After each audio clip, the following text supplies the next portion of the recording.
So hello everyone. अब मेरे को समझ नहीं आ रहा है ये यूपीएससी का एग्ज़ाम देके कि हम हंसें या रोएं। एक एक सदमा टाइप लग गया है कि कंसिस्टेंसी से हमने 2-3 साल अच्छे से मेहनत की with recorded time, more than 10 hour हर दिन चेयर पे बैठ के अच्छे से पढ़े, अच्छे से अवेयरनेस करंट अफेयर के पीछे भागे, हर एक चीज़ प्रिसाइजली की, शॉर्ट नोट्स बनाए, पीवाईक्यू का पैटर्न फॉलो किया, पीवाईक्यू 35 से 40 साल तक के पीवाईक्यूज लगा दिए। यूपीएससी ने ये जो पेपर डाला है, अब क्या बोलें, इसको कैसे प्रेडिक्ट करें कि पेपर क्या डालेगा, वो कहाँ से डालेगा। कुछ वही बात हो गई, which whatever things comes under the sun UPSC will ask now from where we should, from where which resources we have to follow, from where we will study, ये कौन बताएगा हमें। So few questions again and again striking in my mind कि अब तैयारी करें तो कहाँ से करें और कैसे करें। अब तैयारी तो क्विट तो कर नहीं सकती है, ये एक ऐसा दलदला इसमें घुस गया है और कुछ समझ नहीं आ रहा है कि करें कहाँ से करें और कैसे करें, पहली बात। दूसरी बात, अब दिमाग में वैल्यूज़ ऐसी इनकलकेट हो गई है और वो उसका एक ऐसा ओरा टाइप डेवलप हो गया है कि करना तो यूपीएससी ही है। और प्रीलिम्स उसकी जो फर्स्ट स्टेज है वो ऐसी स्टेज बना दी है इन्होंने कि कुछ भी कहीं से भी उठा के डाल रही है। सो अब इसके लिए जो एस्पिरेंट है वो करे तो क्या करे। अब मैंने जो जब कल एग्ज़ाम दिया ये 2024 का, that time I was shocked कि यार अब इसका क्या किया जाए सोल्यूशन। पॉलिटी पढ़ के गई है, इकोनॉमी पढ़ के गई है, ज्योग्राफी पढ़ के गई है, जो बेसिक्स पिलर माने जाते हैं कि इससे 40-50 क्वेश्चन जो होते हैं वो आते हैं और 30 से 35 अगर सही कर लोगे तो आप एक ट्रैक पे आ जाओगे। फिर उसके बाद साइंस एंड टेक और इन्वायरमेंट करके आपने ऐसे कट ऑफ क्लियर करना है। ये सबकी मेन स्ट्रेटजी होती है। पेपर उठाया, पेपर उठाने के बाद लगे खोलना कि पॉलिटी के कहाँ क्वेश्चन है।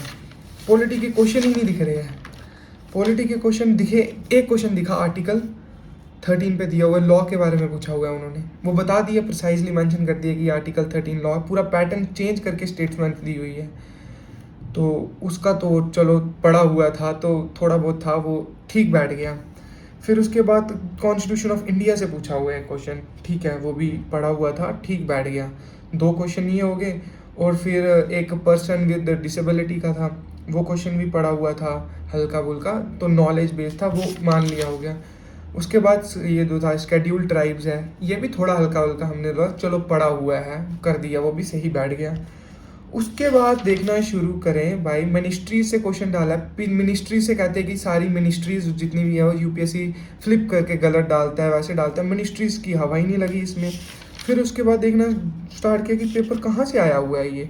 एआई सबमिट था, जो चलो ये थोड़ा बहुत पढ़ा हुआ है, एआई सबमिट हुआ था जो दिल्ली में, उसके बारे में पढ़ा था, बीमस्टैक के बारे में पढ़ा था और थोड़ा बहुत प्रिसाइजली करंट अफेयर के बारे में हमने पढ़ा था। तो वो हम करते गए जितना जितना हो सकता था। और एंशंट के क्वेश्चन डाले हुए हैं। एंशंट इतनी अच्छे से हमने मेटिकुलसली पढ़ी हुई थी और प्रिसाइजली हमने ईच एंड एवरी टर्मिनोलॉजी जो पीवाईक्यूज में थीम रिपीट थी वो पढ़ी हुई थी, वो क्वेश्चन ही नहीं आए। वो क्वेश्चन उसने पता नहीं कहाँ कहाँ से घुमा के पूछे। अब इसमें फिर क्या कर सकते थे, या ए मारो या डी मारो, अब और क्या करना है उसका कुछ समझ ही नहीं आ रहा है, उसका नॉलेज ही नहीं बैठ रहा है, कोई पैटर्न ही नहीं बैठ रहा है, करें तो क्या करें। इतना लेंथी पेपर बना दिया है, आधे से ज़्यादा पेपर तो स्किप करना पड़ गया, जैसे तैसे करके क्वेश्चन लगे अटैम्प्ट करना। और अब क्या कर सकते थे, कोई टेक्निक नहीं चल रही, कोई पैटर्न नहीं चल रहा है, कोई कॉन्सेप्ट नहीं चल रहा है। तो यार जब ये सारी चीज़ें बंद हो जाए तो एक एस्पिरेंट क्या करेगा, वो पैनिक्स। एक तो यहाँ हो सकता है कि यहाँ पैनिक हो जाओ, यहाँ आप कुछ भी हो सकता है, थोड़ा बहुत तो लगाना शुरू करो।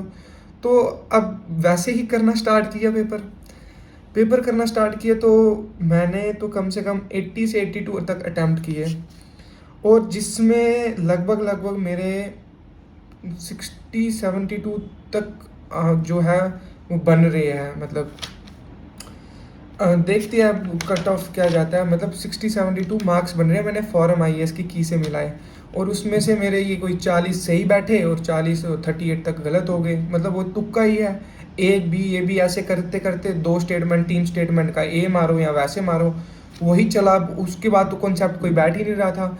बीच बीच में क्वेश्चन थे 30 से 35 क्वेश्चन थे जो कॉन्सेप्ट बेस्ड थे, वो तो कर लिए। उसको करने के बाद ऐसा लगा कि ये तो क्या ही है यार, कुछ समझ ही नहीं आ रहा है। अब मेरे को तब चीज़ें दिमाग में ऐसे बैठ रही थी कि अगर मेरे समझ नहीं आ रहा है तो किसी के भी नहीं आ रहा होगा। तो वैसी सिचुएशन थी। और क्लास का मैं माहौल देख रहा हूँ, तो लड़की थी एक दो, वो तो रोने स्टार्ट हो कर गई, पेपर को देख के पैनिक हो गई। मैंने बोला अब क्या कर सकती है, इस सिचुएशन को कैसे हैंडल कर सकती है। तो वैसे ही थोड़ा बहुत जितना जितना पढ़ा था ये पढ़ा हुआ था, एंशंट नेम पढ़े थे रिवर के, तो ये भी क्वेश्चन बन गया। फिर उसके बाद बाकी ये मॉडर्न थी, इसका भी कुछ समझ ही नहीं आया कहाँ से पूछी है। ये ऋग्वेद अथर्ववेद इतना डीप प्रिसाइजली पूछ लिया इन्होंने, तो कुछ उसका भी समझ नहीं आया। हमने तो ऊपर ऊपर से पढ़ा था ऋग्वेद सामवेद अथर्ववेद, तो उसका क्या काम होता है वैसे पढ़ा था। अब इस पेपर को देख के क्या क्या कह सकती है कि क्या करना चाहिए, मतलब कोई एक पर्टिकुलर सोल्यूशन नहीं मिल रहा है। तो कुछ पैटर्न नहीं पता चल रहा। PYQs 40 साल के, पिछले 40 साल के PYQs लगा लिए हैं। अब ये पेपर है, नहीं इसका सिर है नहीं पैर है कि क्या पढ़ रहा है, पूरे 3 साल से मेहनत की हुई है। मैं ऐसे बच्चों को भी जानता हूँ जो 15-15 घंटे पढ़ाई करते थे, लाइब्रेरी में ही रहते थे, लाइब्रेरी से बाहर ही नहीं जाते थे, इवन कि उन्होंने कमरा तक नहीं लिया है, सिर्फ लाइब्रेरी में ही बाहर खाएंगे और लाइब्रेरी में ही सोएंगे और वहाँ से पढ़ के उठ के वो तक उन्होंने तो पूरा अपना दिन रात एक कर छोक दिया था इस पर। बाल उड़ गया, सब कुछ उड़ गया भाई, दिमाग उड़ गया पूरा ये पेपर देख के। अब करें तो क्या करें, क्रिटिसाइज भी तो नहीं कर सकते हैं क्योंकि अब हमने सर्व भी तो यही करना है गवर्नमेंट ऑफ इंडिया में। तो अब क्रिटिसाइज करेंगे तब भी गलत है, ना क्रिटिसाइज तो अब क्या करें। हम खुद से ही बोल सकते हैं कि ये हमारा ही वेक डिसीजन था कि हम इसकी तैयारी कर रहे हैं, या और क्या करेंगे। मेरे को तो कोई एक नई सेट पैटर्न मिला, मैंने तो 40 साल के PYQs पूरे लगाए, कंप्लीटली PYQs लगाए 40 साल के, 30 साल के, 15 साल के तो प्रिंट करके एक एक वर्ड तक निकाला कि वो घुमाएगा स्टेटमेंट तो कैसे घुमाएगा। फिर उसके बाद स्टैटिक का नॉलेज पूरा रखा, करंट अफेयर का नॉलेज रखा। मत्स्या 6000 वो पता था कि वो भेजा हुआ था उन्होंने, 3 बंदे भेजे थे उसके अंदर, वो पढ़ा था। ध्रुव 64 के बारे में पढ़ा हुआ था, वो आया 2-3 क्वेश्चन फंसे वैसे, जो ठीक है। बीच में उन्होंने उड़ाई दी है यार, कुछ हवा ही नहीं लगी कि पेपर क्या बनाया है, पेपर कहाँ लेना चाहता है हमें, किस टाइप का उनको कैंडिडेट चाहिए, किस टाइप के एस्पिरेंट चाहिए UPSC को, सिविल सर्वेंट किस टाइम के। जब कोई जो जैसे बम ब्लास्ट हो जाता है तो वो उस क्रिटिकल कंडीशन में कैसे रिएक्ट करती है, तो एकदम काम पीस वाले एस्पिरेंट चाहिए उनको। अब लगता है मेडिटेशन करनी पड़ेगी तभी सिलेक्शन का कोई स्कोप बनेगा, क्योंकि पढ़ तो हमने प्रिसाइजली अच्छे से डीपली मेटिकुलसली हर एक चीज़, each and everything which comes under the PYQ theme वो हमने ग्रैब की थी। नहीं बना, देखते हैं, होप फॉर द बेस्ट। ठीक है, अब जिनका कट ऑफ क्लियर होगा क्या पता, हर टेल किया उन्होंने, अब मैं कुछ बोल नहीं सकता क्योंकि मेरे तो अभी समझ ही के बाहर है ये कि ऐसा एग्ज़ाम है, इसका पैटर्न क्या है। कुछ पूरा पैटर्न पकड़ने की कोशिश की 2 साल से, 10-10 घंटे पढ़े, सब चीज़ें फ़ोन वोन सब साइड रखा, फैमिली रिलेटिव्स अभी जो पता भी नहीं है रिलेटिव है कौन है कैसा है किससे क्या रिलेशन है, सब zero for this exam. And this exam is I don't know what actually they are asking and which type of aspirant they want to serve in the government of India.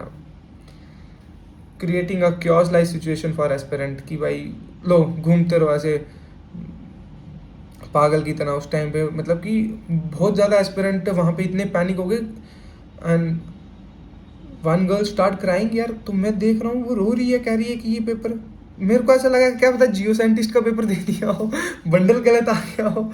Then I thought कि ठीक है let them be यार, अब करना तो है ही है यार, अब तो देखते हैं। अब डिफ़िकल्ट था तो सबके लिए डिफ़िकल्ट था, बट वो that is not the point. Point is that कि एक सेट पैटर्न होता है, एक ट्रैक होता है ना यार, कम से कम वो ट्रैक मत छोड़ो ना कि PYQs की थीम चला लो, जो थीम से बन रहा है कि एस्पिरेंट कोई गेस हो जाए। एक तो सिलेबस 4 लाइन का दिया हुआ है, सिलेबस क्या है, करंट इवेंट्स, बस ख़त्म, 1 लाइन का वो दे दिया। हिस्ट्री ऑफ इंडिया देखो ख़त्म, हिस्ट्री ऑफ इंडिया कुछ भी हो सकती है। फिर उसके बाद दे दिया इंडिया एंड वर्ल्ड जोग्राफी, देखो इंडिया एंड वर्ल्ड जोग्राफी कुछ भी हो सकती है भाई। इकोनॉमिक्स कुछ भी हो सकती है, and social development and general issues. तो अब देखो सिलेबस ही उसने ऐसा बनाया हुआ है कि कोई मतलब पर्टिकुलरली कोई चीज़ डिफाइंड ही नहीं की है, तो तुम उस पर ब्लेम भी कैसे करोगे। ठीक है, अब होप फॉर द बेस्ट, अब यही बोल सकते हैं, और अगले अटेम्प्ट की तैयारी करेंगे और क्या हो सकता है। बट अगर किसी को भी कुछ प्रिसाइजली कुछ भी समझ आता है इस अटेम्प्ट से कुछ, कि यहाँ से पढ़ लो वहाँ से पढ़ लो, भाई कमेंट में डाल दो यार, कम से कम कुछ वहाँ से यहाँ से पढ़ लें। अब नाउ आई डोंट थिंक कि यार कुछ चीज़ें हैं विच एक्चुअली वर्क, ये टोटली बियॉन्ड द थिंकिंग। इतना पैटर्न डिकोड करने की कोशिश की, इवन कि जियो साइंटिस्ट के को पेपर लगा लिए, सीडीएस जो जिसकी थीम होती है वो देखा, वो सब सब देख लिया। वॉल्केनो पूछ रहा था, ये पूछ लिया था कौन सा वॉल्केनो किस जगह में है, स्ट्रेटो वाला है या कंपोजिट वॉल्केनो है, उनकी टाइप्स उनकी कंपोजिशन पढ़ ली, सब चीज़ पढ़ ली यार। वो पूछ रहा ही नहीं है, वो पूरा घुमा घुमा के पूछ रहा है यार। क्या करें, कितना घुसे अंदर, और कितना अंदर घुसना है, किस चीज़ को, कितने टॉपिक को कितनी वेटेज देनी है। कोचिंग वाले भी अभी समझ नहीं आ रहा उनको कि पेपर कैसा था, किस टाइप का था। तो सबके लिए एक पैनिक सिचुएशन है। तो स्टे हाइड्रेटेड भाई। बाय।